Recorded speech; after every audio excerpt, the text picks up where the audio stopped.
Hola, en este video realizaremos el análisis de resultados de un experimento con cuadro latino. Para ello utilizaremos el ejercicio 4.14 del libro Diseño y Análisis de Experimentos de Montgomery.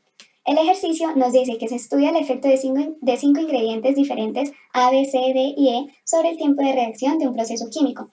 Mediante la lectura del ejercicio y la observación de la tabla que nos entregan, podemos ver que tenemos dos variables de interferencia, que en este caso vienen siendo los lotes y los días en los que se lleva a cabo el experimento. Para empezar, debemos definir el modelo que vamos a usar. En este caso, este va a ser nuestro modelo a seguir, en el cual tau viene siendo nuestra variable de interferencia 1, alfa la variable de interferencia 2 y beta la variable principal. Para estudiar el efecto también es necesario plantear nuestras hipótesis. Vamos a plantear la hipótesis nula, la cual establece que para cualquiera de los niveles de la variable principal, el efecto va a ser igual a 0 o va a ser nulo. Por otro lado, planteamos la hipótesis alternativa, que establece que para cualquiera de los niveles de la variable principal, el efecto va a ser diferente a 0. Después de haber realizado nuestras hipótesis, pasamos los datos a una hoja de Excel, de este modo. Acá ordenamos nuestros ingredientes, que son estas variables. Les dimos un código de color para hacer mucho más práctico el ejercicio. Entonces lo primero que vamos a hacer es sacar las sumas y los promedios de cada una de las filas que tenemos. Luego sacamos la suma y los promedios de cada una de las columnas que tenemos. Aquí están. Y luego tomamos cada uno de los colores y hacemos exactamente lo mismo. Tenemos que hallar también la suma total de todos nuestros datos y el promedio total de todos los datos. Lo primero que vamos a hallar va a ser nuestro factor de variación con esta fórmula. Factor de variación igual a la suma de todos nuestros datos al cuadrado sobre el número de datos.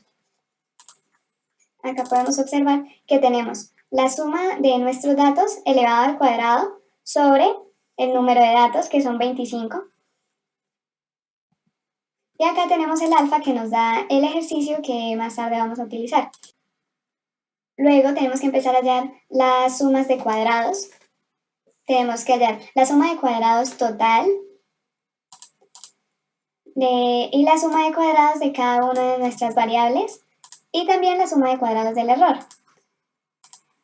La suma de cuadrados total vamos a hallarla mediante esta fórmula, que viene siendo la sumatoria de todos los datos al cuadrado menos el factor de variación.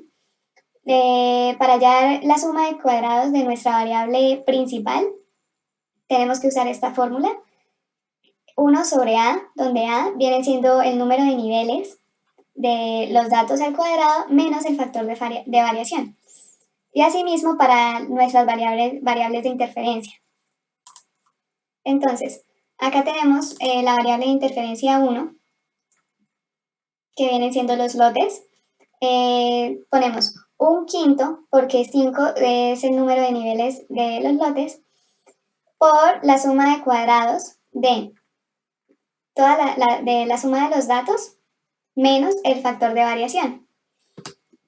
Asimismo vamos a hacer para nuestra variable de los días, la variable de interferencia de los días, entonces un quinto, porque también tiene 5 niveles, por la suma de cuadrados de la suma de los datos menos el factor de variación.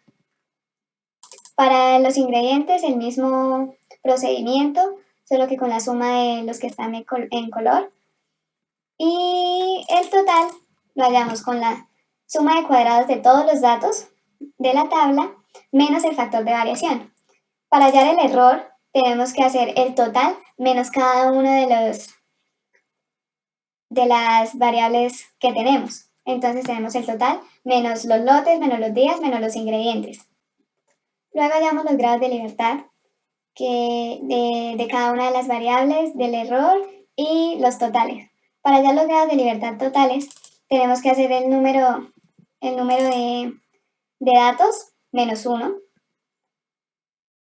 Los grados de libertad de cada una de las variables vienen siendo los niveles menos 1. Ya habíamos dicho que cada una de las variables tenía 5 niveles, porque este es un cuadro latino 5×5. Entonces cada una de las variables va a quedar con 4 grados de libertad. Para hallar el error, tomamos los grados de libertad totales menos cada uno de los grados de libertad de nuestras variables. Después hallamos el promedio de las sumas de cuadrados, que es el ms, de este modo. Vamos a tomar la suma de cuadrados totales, así, la suma de cuadrados total sobre los grados de libertad totales. Se hace del mismo modo para cada uno de cada una de las variables. Entonces, la suma de cuadrados de la variable sobre los grados de libertad de la variable. Y para el error también hacemos lo mismo, la suma de cuadrados del error sobre los grados de libertad del error. Luego tenemos que hallar nuestro estadístico f, que es el promedio de la suma de cuadrados de la variable principal sobre el promedio de la suma de cuadrados del error. Así. En este caso solo necesitamos la de la variable principal porque es la que nos interesa analizar, que de cierto modo lo que estamos haciendo es bloquear las variables de interferencia para poder tener un resultado que sea solo de la variable principal. Entonces vamos a tomar el promedio de las sumas de cuadrados de la variable principal sobre el error del promedio de la suma de cuadrados. Ahora se halla el f crítico mediante esta función inf.f.ce con la probabilidad que viene siendo el alfa 0,05 que nos da el ejercicio, los grados de libertad de la variable principal y los grados de libertad del error. Después, para poder tener nuestro valor p, tenemos que usar la función distr.f.ce. Usamos el estadístico f que hallamos acá, punto y coma, los grados de libertad de la variable principal de nuevo y los grados de libertad del error. Ahora, teniendo este valor p y el alfa, podemos compararlos y decir que el valor p es mucho menor a alfa, entonces por lo tanto podemos rechazar la hipótesis nula. Pero antes también tenemos que hacer la confiabilidad. La confiabilidad es el valor 1 menos p, lo que nos muestra o nos corrobora que el resultado que hallamos con la comparación de alfa y el valor p como tenga un porcentaje de confiabilidad. En este caso la confiabilidad nos dio 0.999. Este es un valor muy alto, es el 99%, entonces por lo tanto podemos afirmar que sí existe efecto. Ahora, para que nuestros resultados y el procedimiento que realizamos anteriormente tengan mayor confiabilidad y sean correctos, tenemos que realizar el estudio de residuales mediante los supuestos de normalidad, independencia y varianza constante. Para empezar, vamos a hallar el supuesto de normalidad. Estos tres tienen que cumplirse para que el procedimiento realizado se pueda corroborar.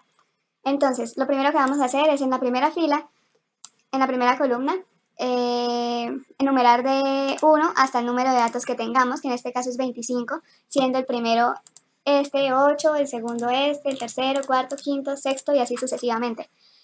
Después, en la siguiente columna, vamos a hacer nuestro cálculo de residuales de la siguiente manera. Vamos a tomar nuestro dato, que en este caso es el primero, que es 8, menos el promedio de la fila en la que se encuentra, que es 5.2, menos el promedio de la columna en la que se encuentra, que es 6.6, menos el promedio del color que tiene, que es 8.4, menos 2 por el promedio total de los datos. Vamos a realizar esto para cada uno de los datos que tenemos. Teniendo nuestra tabla de residuales, podemos seguir a hacer nuestra prueba de normalidad realizando esta tabla. Vamos a enumerar de nuevo nuestros datos de 1 a 25. Y ahora lo que tenemos que hacer es ordenar estos residuales que hallamos de menor a mayor. Después vamos a hallar nuestra probabilidad k menos 0.5 sobre n. Entonces es esto. Nuestro valor k, que es 1, menos 0.5 sobre n, que son 25 el número de datos que tenemos. Y después vamos a hallar nuestro estadístico z. Este estadístico z lo hallamos con la función distr.norm.stand.in de la probabilidad que hallamos anteriormente. Ahora, para comprobar el supuesto de normalidad, tenemos que hacer la gráfica de nuestros residuales versus el estadístico Z que hallamos. Esta es nuestra gráfica. En esta gráfica podemos observar que los datos tienen una tendencia lineal, están presentando una tendencia lineal. Vemos que hay unos datos que están un poco alejados de esta linealidad, pero son muy pocos datos y por lo tanto podemos despreciarlos. Entonces, al ver que la prueba de normalidad tiene esta tendencia, podemos afirmar que sí se cumple el supuesto de normalidad. Para hacer la comprobación del siguiente supuesto, vamos a hacer otra tabla para el supuesto de independencia. En este caso, vamos a enumerar también nuestros datos de 1 hasta el número total de datos que tenemos, 25, y vamos a colocar nuestros residuales. En este caso tenemos que organizarlos en el orden de experimentación, o sea, en el orden que están acá, que los hallamos al principio, y ya hay que graficar K versus residuales. En este caso podemos ver que el supuesto de independencia se cumple, ya que la gráfica no presenta ningún patrón o ninguna tendencia en específico, sino que los datos están súper dispersos. Entonces, con esto podemos afirmar que el supuesto de independencia se cumple y que ninguna de las variables depende de otra. Para el último supuesto que debemos comprobar, que es el de varianza constante, lo que tenemos que hacer es organizar nuestros residuales también en orden de experimentación. Y en las siguientes columnas, que va a ser el promedio de la fila en donde se encuentra este residual, el promedio de la columna en donde se encuentra el residual y el promedio del color que tiene el residual. Vamos a verlo un poco más claro de esta manera. Entonces, menos 0.44, que es este residual, es el primer dato, 8. Vamos a tener que ponerle el promedio de la fila en donde se encuentra, que es 5.2. Acá está, es 5.2. El promedio de la columna en la que se encuentra, que es 6.6. Aquí está, 6.6. Y el promedio del color que tiene, que es 8.4. Aquí está, 8.4. Esto será así para cada uno de los residuales que tenemos. Luego lo que vamos a hacer es graficar el residual contra el promedio. Aquí está, el primer residual contra el promedio, que viene siendo el promedio de las filas. Luego el residual contra el promedio de las columnas. Y luego la gráfica del residual contra el promedio de los colores.